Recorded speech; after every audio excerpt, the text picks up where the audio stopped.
देखिए, जहाँ तक अरविंद केजरीवाल जी के घर के बाहर का दृश्य है, आज पूरा भारतवर्ष उनके घर के बाहर जो हाई वोल्टेज ड्रामा हो रहा है उसे देख रहा है। अगर मुझे एक वाक्य में कहना पड़े अरविंद केजरीवाल के घर के बाहर क्या हो रहा है तो मैं कहूँगा it is celebration of corruption.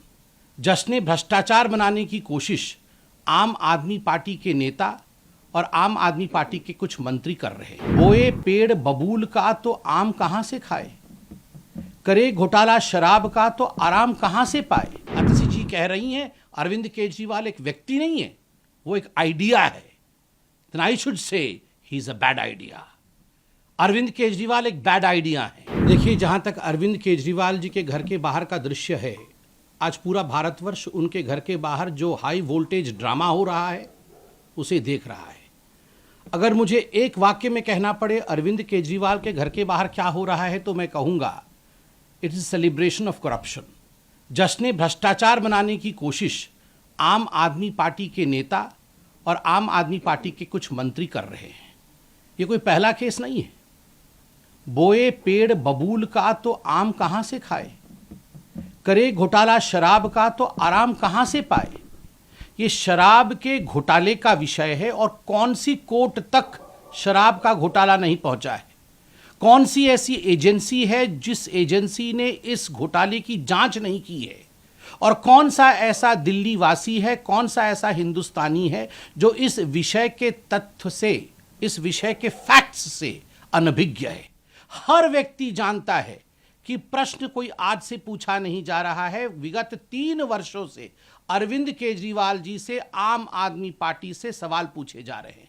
सवाल नंबर 1, अगर आपकी एक्साइज पॉलिसी इतनी अच्छी थी जैसा कि आप बता रहे थे तो आपने एक्साइज पॉलिसी को क्यों रद्द किया, क्यों उसे रद्द किया गया, इसका जवाब आज तक नहीं मिला।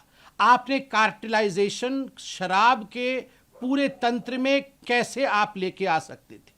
आपकी खुद की एक्साइज डिपार्टमेंट ने आपसे कहा था कि एक्साइज की पॉलिसी उचित नहीं है, शराब का कारोबार सरकार के हाथ में ही रहना चाहिए, प्राइवेटाइजेशन नहीं होना चाहिए।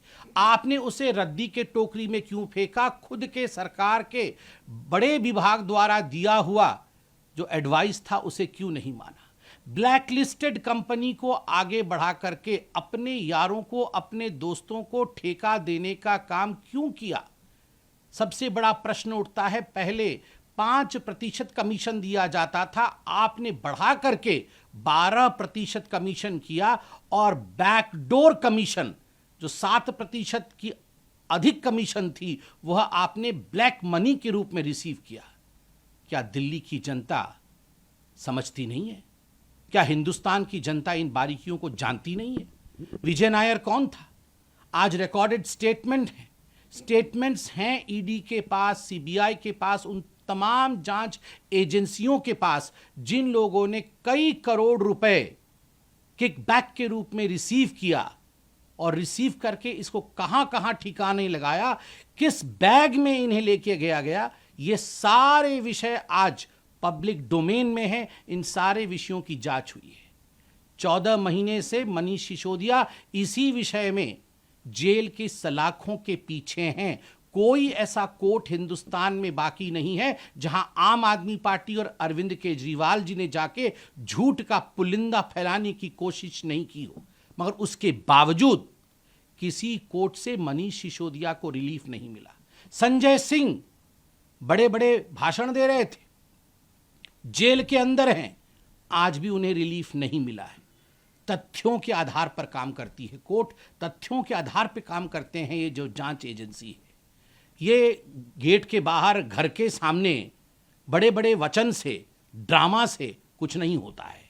अतिशी जी कह रही हैं अरविंद केजरीवाल एक व्यक्ति नहीं है, वो एक आइडिया है। Then I should say he is a bad idea. Arvind Kejriwal एक बैड आइडिया है। The idea of corruption, the idea of minting money through I would say, through excise policy. I mean, this is unheard of. A CM who talks about education. Manish Sisodia इनके education मंत्री थे, शिक्षा मंत्री थे। आपने विश्व में कहीं सुना है शिक्षा मंत्री शराब के घोटाले से पैसा बना रहा है? जो सीएम कहता है कि हम तो चांद में भी स्कूल खोल देंगे, वो शराब के पैसे से पैसे बना करके, शराब के ठेकेदारों से, शराब के बड़े बड़े माफियों से, डॉन से पैसे की उगाही करता है और करोड़ों करोड़ रुपयों का चंदा लेता है।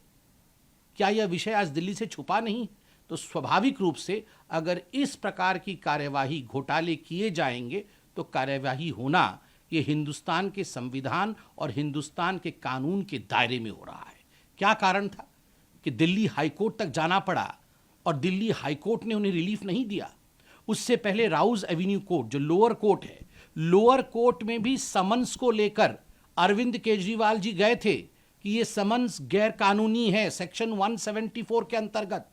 कोर्ट ने स्पष्ट रूप से कहा ये गैर कानूनी नहीं है, आपको समन में अपीयर करना चाहिए। और कोर्ट ने, लोअर कोर्ट ने हिदायत दी थी जांच एजेंसी को कि समन भेजना बंद मत करिए, वो आप करते रहिए। हाँ, 15,000 के मुचलके पे, क्योंकि सेक्शन 174 बेलेबल ऑफेंस होता है, तो 15,000 के मुचलके पे, बेल पे अरविंद केजरीवाल बाहर थे। कोर्ट ने उन्हें वो बेल दिया था। मगर इसका अर्थ ये नहीं है कि आप देश के कानून के साथ खिलवाड़ करें। ईडी आपको बुलाए और आप हर बार बहाना बनाएं, कभी विपश्यना का बहाना, तो कभी गवर्नेंस का बहाना, कभी दिवाली का बहाना, कभी प्रदूषण का बहाना, कभी असेंबली चल रहा है उसका बहाना, और आप ईडी तक नहीं आए। आप तो कह रहे थे कि ईडी का जो ये समन है वो इलीगल है, this is all illegal and I should not reply. मगर आप ये कैसे मान जा रहे थे कि अगर ईडी हमारे साथ वर्चुअल मोड के माध्यम से बातचीत करना चाहती है, पूछना चाहती है, तो मैं तैयार हूं। क्यों? अगर वो इलीगल था तो रियल में भी इलीगल है और वर्चुअल में भी इलीगल है। वर्चुअली आप अपीयर हो सकते हैं, रियल में आप अपीयर नहीं होना चाहते। जिसके मन में चोर होता है ना, जो शराब से पैसा बनाता है, जो घोटालेबाज होता है और जो भ्रष्टाचारी होता है, उसका डरना लाजमी है। और डर को छुपाने के लिए ये जो आडंबर किया जा रहा है अरविंद केजरीवाल के घर के बाहर, यह आडंबर आज पूरी हिंदुस्तान देख रही है। जवाब 2024 के चुनावों में हिंदुस्तान की जनता और दिल्ली की जनता देगी।